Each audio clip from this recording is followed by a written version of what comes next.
Why does it have to be in front of you? Here, you get this. Oh, I get to be the show. What's up, guys? JayzTwoCents here, and I am joined by Phil in front of the camera this time, which is kind of rare. It is weird. Should be over there. Yeah, you should be back there. Or there. Or there. You don't even know where you're pointing. There's a talking piece I wanted to do, which I normally would just do as a talking head, where I talk at you guys. But instead of talking at you, I wanted to have a conversation with Phil in front of the camera, where we sort of talk about where we are with Intel, kind of take a look at a little bit of the past few years, project on what the next few years are going to be, because this is a hot topic that's not going anywhere anytime soon. And that is Intel. Are they falling behind AMD, or do they know exactly what they're doing?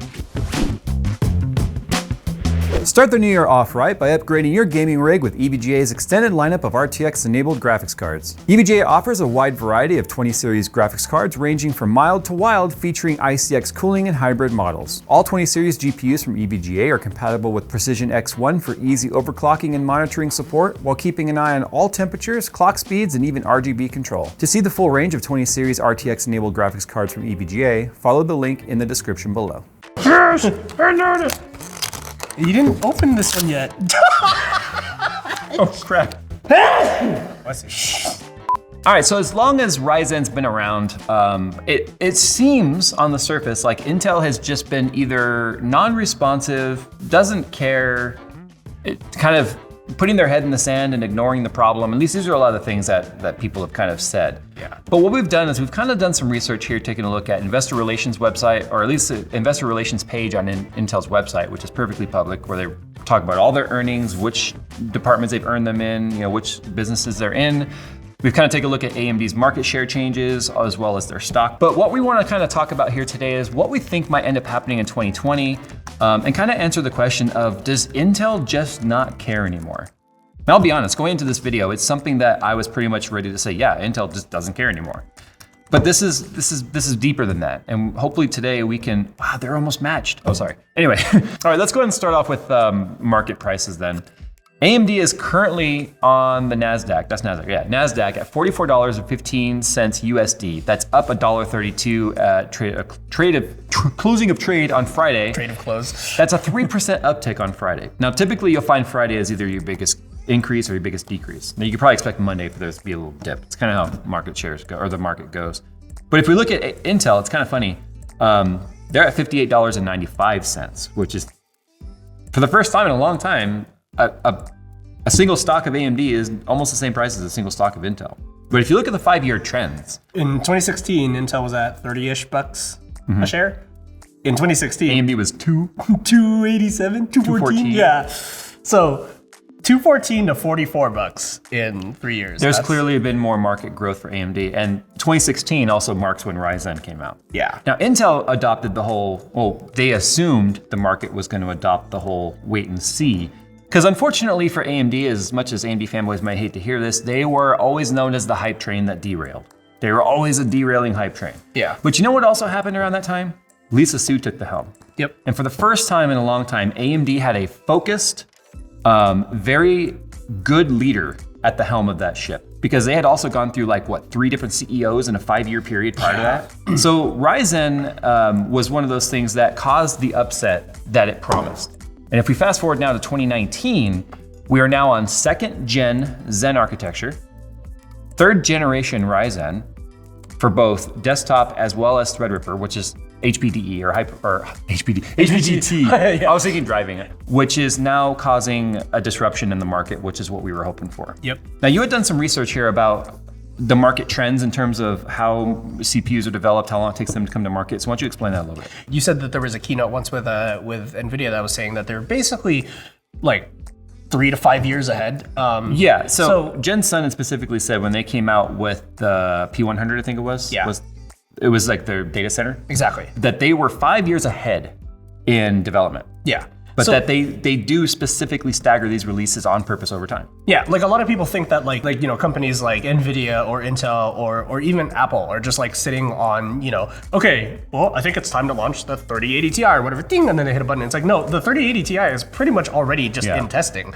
You know what I mean? They're the R&D department in NVIDIA is I'd be willing to bet. They're probably working on 11th or 12th gen. Yeah, exactly. That's how far ahead that these companies have to plan, and they kind of work in that space of tomorrow's tomorrow, as Right. opposed to, working one day ahead, basically. Which is really what we're also looking- shows you, considering Intel's a company that has annual releases. Yeah.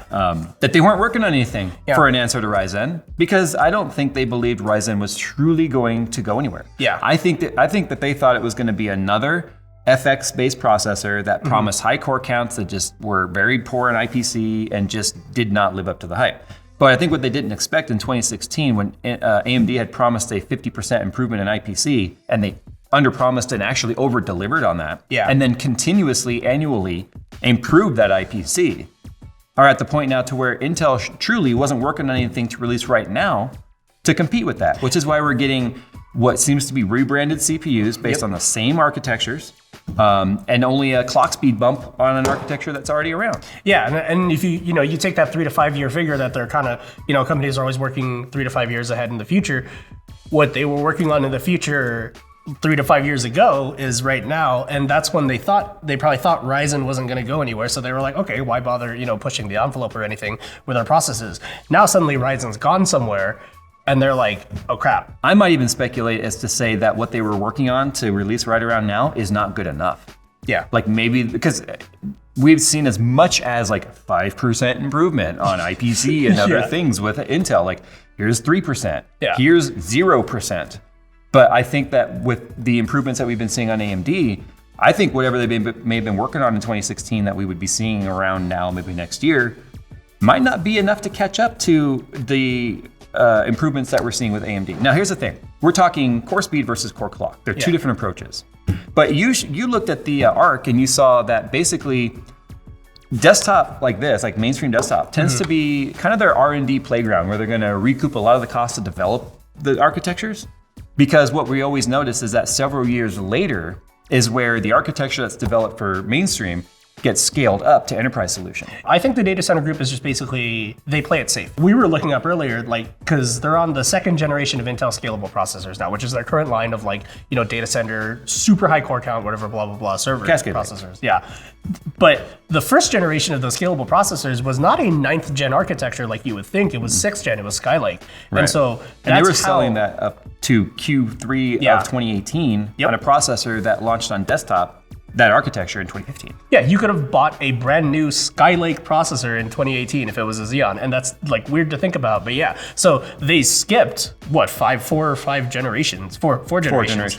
Yeah, of processors, just with their next generation of Xeon stuff. So that's how safe they play it with their data center, their data center solutions. But we've already kind of learned though that the generation names are just a ploy from Intel. That they're not truly generational improvements. They're not new generations. Yeah. So I think that's why they can also get away with that. And I think what's happened now is Ryzen caught up to the point where Intel doesn't have anything ready to go, so they're on their heels now. Yep. It's funny that you mentioned that because now that I think about it, it kind of coincided with when they stopped doing the TikTok thing. 'Cause Exactly. remember how they were like, okay, cool, new architecture. Okay, cool, speed bump. Process bump. Yeah. Speed bump. And then they kind of Process just bump. did speed bump, speed bump, speed bump, while Process. they thought that AMD wouldn't do anything, right? Yeah. And then now Ryzen's happening. They're like, oh crap, we got to get a talk going really fast right now. You know I think what I mean? the problem So- also too is right around the Ivy Lake era, with like the 3770K or Ivy Bridge. Yeah, era, with Bridge. like, We're so Ivy used to Lake. saying lake because I know. there's every lake. With Ivy Bridge era and then Haswell and all that, they were still 4 core 8 thread, 4 core 8 thread, 4 core 8 thread from like the 2600K Yeah. up. And people used to always say, hey, you should give us more cores. And I remember there was specifically a conversation that took place that Intel said, we can't. There's not enough room, you can't do it. Now maybe on like 20 nanometer or 14 nanometer or whatever. Yeah. But the point is, they're suddenly doing it on the same size substrate. When they're giving us now, 8 core, 16 thread mainstream processors, which is twice what they said they couldn't do. So it's like, were they sandbagging? Yes, absolutely. and it took AMD saying, yeah, you can do it. And you can Yeah. make money at it. Watch, we'll do it, and then you know what I mean, and then basically, yeah. So let's talk about some of the Q3 2019 reportings where they reported a 5% reduction in CCG, which is PC centric. Yeah, that's us. Yeah, Desktop, which is gaming. anything we deal with. Unless you're in a data center building servers or something, you are not DCG or CCG. Yep, so that's literally like Intel Atom all the way up to X platform stuff. Right. That's all CCG. And Right. So there was actually a 5% reduction in revenue. Yep. But still $9.7 billion in revenue, even though there's a 5% reduction. Yeah. Ironically enough, though, data-centric stuff is up 4%. but it only makes up 6.4 billion of their revenue. But what they also saw was that even though CCG revenue was down, the average cost was up. Yeah, and so that's how I think the fact that it's only 5% down might not be the whole story because they definitely sold less units than 5% reduction in units. Yeah, that's for sure. Their average selling price went up. I wish I could find it right now. Well, remember it used to be around 350, 375 for like a 4770K-ish. Yeah. To $550 or so when this first came out. So there's a lot of your reduction in reduction, if that makes sense. Yep. Like if they were the same price per unit, I think that would be like easily a double-digit reduction. Another thing about the companies working in this 3 to 5 year kind of in the future type thing is one thing that they can do that affects the immediate present and in the immediate future is price changing. So, you know what I mean? They probably noticed, oh crap, we're not selling as much stuff. You know, hey, when we launched the new 9th gen stuff, let's make the prices a little bit higher. And then, they can do that. And then it helps kind of mitigate that. And they did reduce the price of the 9900K slightly, but they also slid in the 9900KS in there at the same price point. But the proof of the fact that they've kind of been shafting you all along in terms of price is specifically with the Extreme platform. The 9980XE was $2,000, which was double what the 6980 or whatever it was. 59. I know the 5980X, which was a 8-core 16-thread, was also $1,000. And then they kept that price at about $1,000 for whatever the top tier was. And then suddenly 9980XE rolls around, 18 cores, 36 threads, $2,000. Well, here we are now, 2019, the mediocre 10980XE, which is exactly the same CPU with a nominal speed bump and a few extra PCIe lanes, is now half the price again. So there's your obvious proof that the pricing and all of that was certainly being manipulated, which is no surprise to anyone watching this video right now. Yeah. But that's one of those things that it just kind of shows you that the big blue giant at that point was just doing whatever it felt it wanted to do because there was no competition until now. So if you also look at the market share changes, you can see that AMD went in 2016 with a market share of about 9%, has climbed to 18%. CPU market share in the CCG category, which doesn't sound like a lot. Yeah, unless 15.8% of the client market and 14.6 overall x86 market. That's total every single x86 processor, which is huge. That is huge, especially when you were single digit. Doubled their market share in 3 years. And then that's clearly market share taken away from Intel. Yeah. Which doesn't sound like a lot. If you still have 22% of the market, it doesn't seem like you seem like, oh, I'm a like 88% like ratio on a video is still a majority like, right? By a lot. Oh yeah. But it's one of those things where if you're an investor, I think you start to get a little bit concerned with the direction of the company at that point. Now we can kind of take the data though that we've just sort of talked about and can kind of speculate on what you think is going to happen. So since we know that there's a solid 3 years that takes place between things that they're currently working on make it to market, because it's not like they're coming out with a new architecture or launching it in a month. Yeah. I think 2020 we're going to see new desktop processors as well as new Extreme processors from Intel. I think we're going to see a new mainstream platform chipset. I honestly think we're going to see a larger socket. I really do. Because Intel's been really adamant about keeping with that same size, even though they changed the socket around enough to where it's not backwards compatible more than one generation. Yeah. I think we're going to see a larger socket with a bigger substrate, maybe 7 nanometer, I don't know. But I think 2020 is going to be the year that Intel really tries to come up with something. But at the end of the day, I really don't think that it matters that much to the end users. I think people are always going to find a value in AMD. Yeah. Even though it's a slower clock speed, a lot of software is now definitely scaling up in terms of taking advantage of the core counts. I think we're going to see a bunch of teasing at Computex. Yeah. I don't think we're going to see anything ready to go yet. I think it'll be a solid year next fall. Hopefully not with any weird chiller setups and everything that they tried to hide. A lot of the shadiness stuff that takes place behind the curtain, the Wizard of Oz curtain there. Yeah. Anyway, guys, we just want to sort of have this talking heads with you guys. Like at the end of the day, both companies offer value. And there's a lot of people that are not ready to take a chance on Ryzen because a lot of people buy their CPUs and their towers and they build for 5+ years. Yeah. We're fortunate that around here we get to play at the latest and greatest. But most people, when they're spending $2,000-3,000 on a desktop, that's an investment that they're not going to do annually. Yeah. They need whatever it is to be supported, solid, and trustworthy. for that amount of time. And I think we're finally 3 years later seeing people ready to take that step with AMD. But I think there's also a lot of people out there that are just like, I don't care if AMD wins in terms of raw performance.